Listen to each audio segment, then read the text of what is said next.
Extreme heat is a problem, right? To some people, climate change is just a topic to look over, while others, it's a more prevalent problem. Now, you're probably going to want an answer, but that's not my goal here today. It's to give you the facts. So, I'm going to start today with letting you guys learn what climate change is and what might be affecting it. So, to start with, what exactly is climate change? Many people will tell you many different answers, but according to globalchange.gov, climate change is the planet warming, among and many other things. Planet warming is melting the polar caps, which is draining excess water into the oceans, which is raising the sea level, which is making many houses be destroyed and things such as that being destroyed and reducing land that we can build on. And it's also killing off many polar species like the polar bears and penguins and many other that live in the polar caps. But like I said, it's not only planet warming. Back to globalchange.gov, it also says that it's extreme weather events too. This include, but it's not limited to, prolonged periods of heat and heavy downpour, which often cause droughts and floods.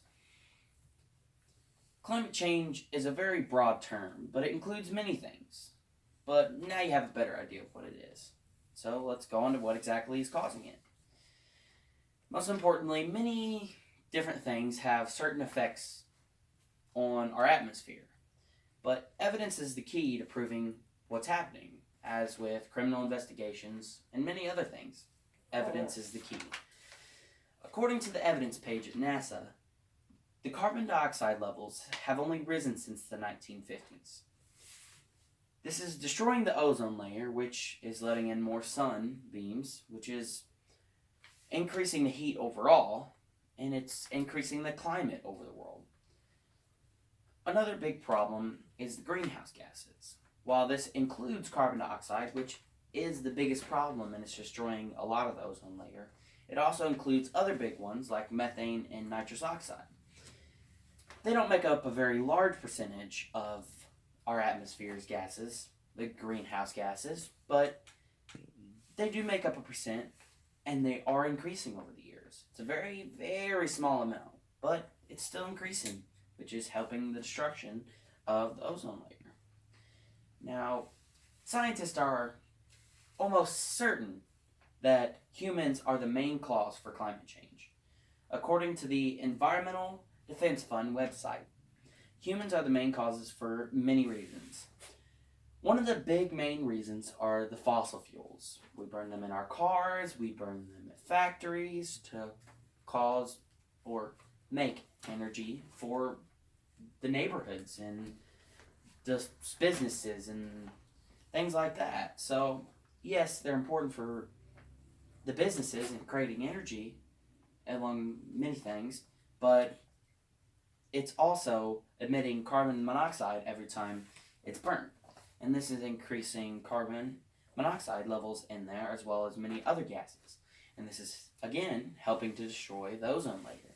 So, and science also has ruled out any natural causes such as ocean tides or sun heat increase, such as like the ocean tides, increasing and rising in sea level. That's not the reason. And the sun isn't getting any hotter and we aren't getting any closer.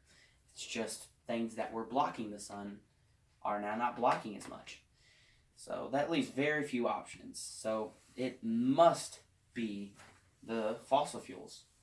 Could be a few other things. Like I said, there's many things that are causing problems and increasing the climate, but humans are the main cause. So, like I said, many scientists believe it's caused by humans, and many people undoubtedly will ask your opinion on climate change or will come to question scientists' belief in climate change, because as we grow older, science is changing.